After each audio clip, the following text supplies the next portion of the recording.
Okay guys, I had to come over here to the barn and actually get the Cub tractor and take it over to the shop. And I had to put a middle splitter on it up under there, that front middle buster there, to make the rows for my potatoes, because potatoes need to be kind of deep in the ground. We did not side dress them at this time because we have no plants. We're going to come back and put the fertilizer down in the bottom of the row and put some dirt over it and then put the potatoes in it.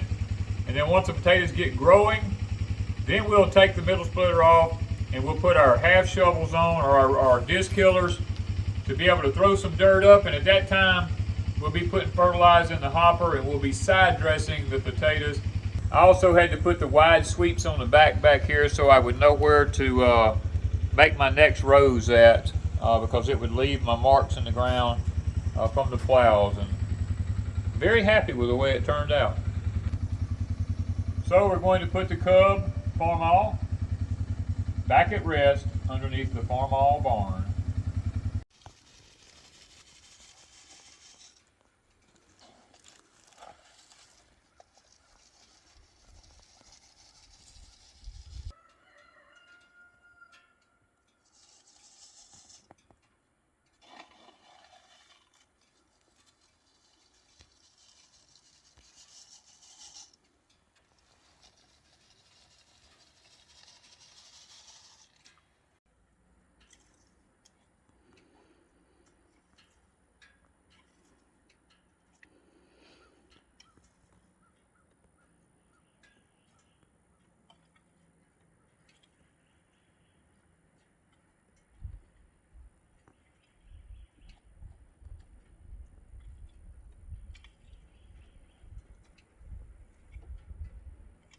Well guys, today we're going to be planting some potatoes that we've been saving here at Deepsouth Homestead.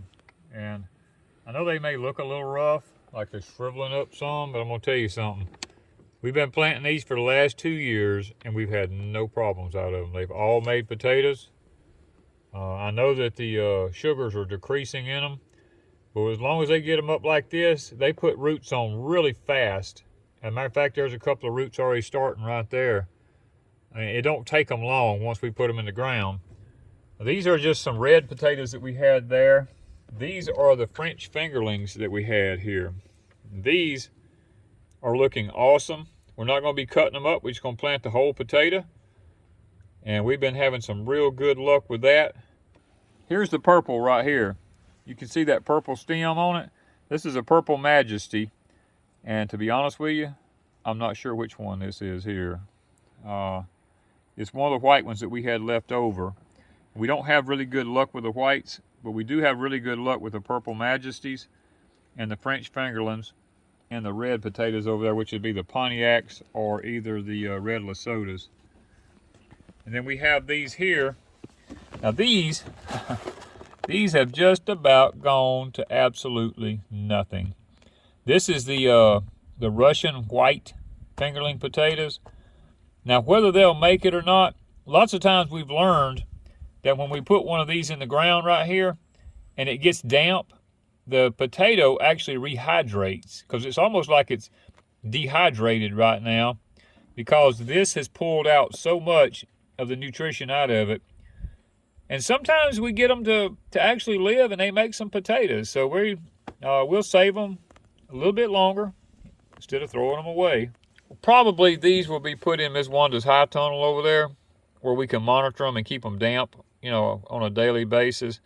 That's more than likely where these will go. Or either they'll go in the GreenStalk or something like that, because that's where we like to grow the little tiny potatoes like this.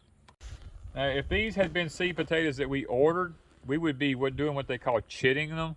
We would be cutting, we have videos on this too. We would be cutting off big slices of potato that had at least 2 eyes on it. And we would let it dry for probably about a week and scab over real good so that they wouldn't rot in the ground. But because these are already shriveling up a little bit, we're not going to be doing any kind of cutting on them. We're just going to plant the whole potato.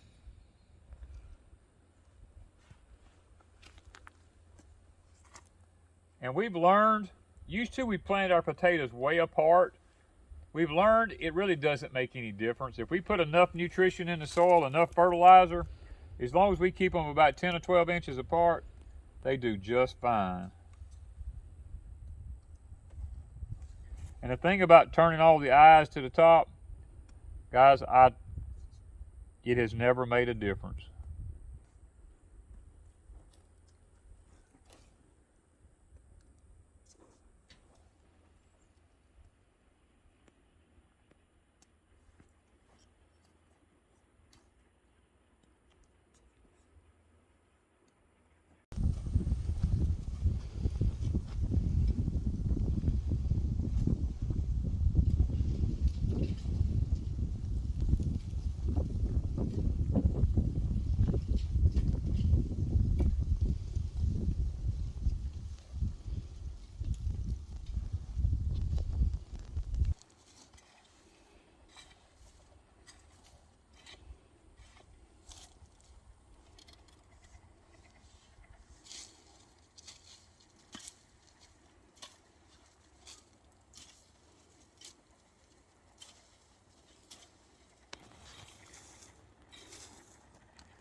Okay, I know a lot of you guys are going to ask.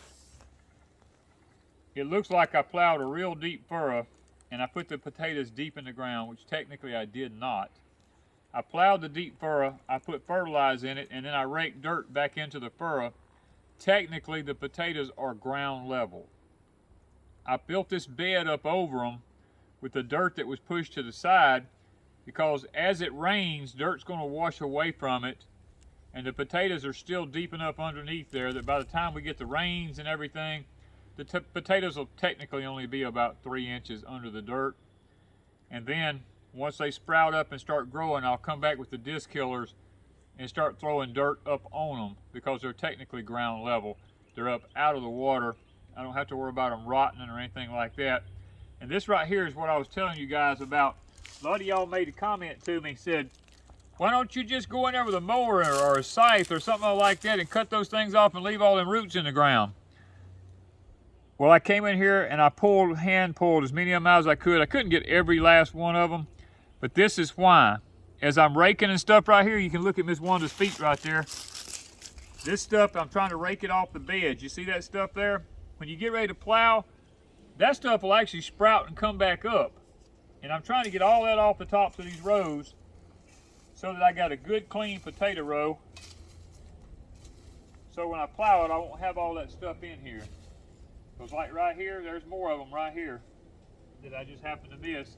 And if I'd have mowed them off, the whole garden would have been full of that stuff right there. It would have been hard to plow it and get it ready.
Well guys, I got Miss Wanda. She's finishing up the last row. I got to get off my leg for just a little bit.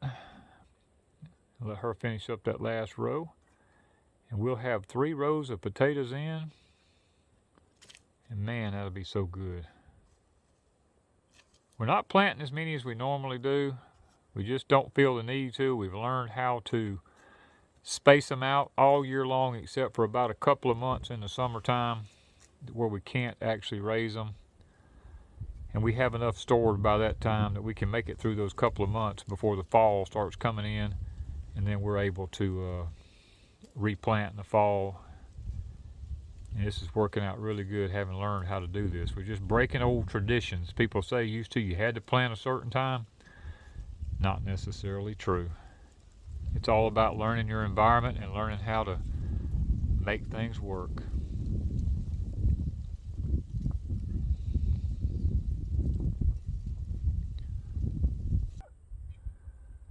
And yes, we still don't have all of our kale harvested. We still have a bunch of kale here. I have fed kale and fed kale and fed kale, but I don't want to waste it.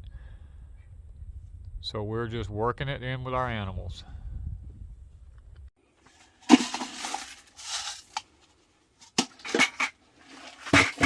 Good cup full of fertilizer down in here. Them potatoes is going to need that to live on.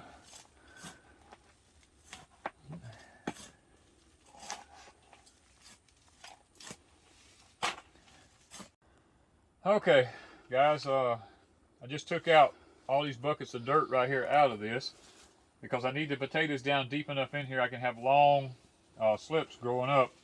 And a lot of you's going to ask why I'm not using a cold frame. Well, we took it up because we wanted to put a mini greenhouse here from Remington Solar. And I've showed you guys over the years all the different ways that I've grown sweet potato slips. I mean, I've grown them just about any way you can imagine, except in a jar. I refuse to put them in a jar because that's stupid. I mean, it'll work, but God never planted a potato to be put in a jar. It's made to go in the ground. It's made to grow in the dirt. You will make 2 to 3 times, 4 times as many slips putting it in the dirt as you ever will in a jar. So what we're going to do here, I've laid them out right here. These are a few of our ones. This is, matter of fact, this is all we had left this year, so we're kind of hoping nothing fails here. We're just going to lay these down in here. Guys, you don't need big old giant potatoes to do this with. And it don't matter about the thickness of them. As a matter of fact, I see some little sprouts starting on the end of that one right there. That's a good sign. Matter of fact, there's some right there, starting on the end of that one. Another good sign.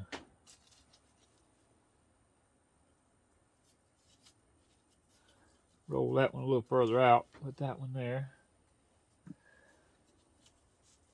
We're going to try to get as many of these in here as we can, because we definitely need some slips this year. And it don't matter how you put them in there, just get them in there.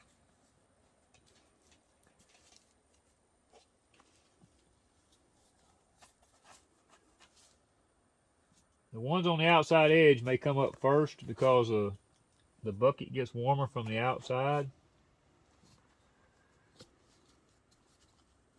There we go. Now we have them in there. We're going to take our dirt. We're going to put it back over it. We're not going to be packing it. We're going to leave it just as loose as we can. That way we got as much air in it as possible. And the dirt's already a little wet. What did I see right there? I thought look at this. You guys see that right there? Little earthworms. They all in here. That's a baby one. They'll be doing just fine. Now, one more here.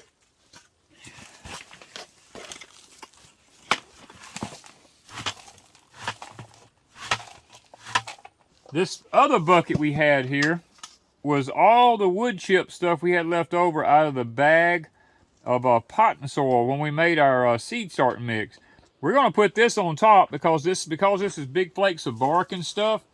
This will actually start heating up from the sun because it's like a mulch. There's not really any nutrition in it. It's just organic matter, just like bark and mulch. Oh, it's already just as warm as it can be. Now, last year we used sawdust because we had an ample supply of it. But this year, when we bought our potting mix, we made our seed start and stuff, this is what was left over, and rather than throw it away, I told Wanda, I said, look, we'll just use it as a top covering in our sweet potatoes here. And that way, it will eventually rot down and go back into the pot. The earthworms will begin to eat it. It will mulch down, and we'll have good worm castings from it and everything. So why waste it when you can use it, is our idea. So, all we got to do now is wait and see. And I'm going to tell you, I'm just going to be honest with you. We had a problem last year with our sweet potatoes. We didn't get as many as we needed. And This is all we had left that we could save out of them. And I'm probably going to have to this year locate some sweet potato draws, especially white ones, because we lost all of our white ones. We wasn't able to save any of them. And that was very disappointing to me because I've had those white ones for quite some time. But you know what? That's the whole point of this video, is to help us to understand that sometimes things happen that's beyond our control, and weather and nature takes over, and it messes everything up, and we lose some stuff. This year, I'm hoping to do a lot better job than what we did last year. Last year we had all those flood and rains. If y'all went back and watched our video, tons of floods came. I mean, every time you turned around, it was flooding, it was flooding, it was flooding. Some of our potatoes rotted in the ground, and we just did not get the number that we needed out of the ground. We lost a lot of our sweet potatoes, even though we saved them and we cured them, because it got so wet for so long. The potatoes, we don't know if they had too high a moisture content of water in the potatoes or what, but when we tried to cure them, they didn't cure. They just rotted, and some of them shriveled up. Some of them just went bad. We would cut into a sweet potato, and it'd just be all dark and black in the middle, like it was rotting from the inside out, and that's usually a sign of too much water. And guys, even this year, we don't know how it's going to turn out. We just hope and pray that the good Lord blesses our effort as we put it into the ground and we try to make it work, that, hey, maybe this year we get more potatoes. And actually this year we're going to change our gardening spot from where we had them last year and move them back to the front. Now, we did have a few in the front last year. We only had a couple of rows done at the bottom of the garden, but we're probably going to plant most of that whole garden back in sweet potatoes this year, and not even put any back over here on this hill, just in case there was something else going on that we wasn't aware of. So, guys, just stay with us, and we'll take you along on this journey and see how they do again this year. Thank you, guys, from Deep South Homestead.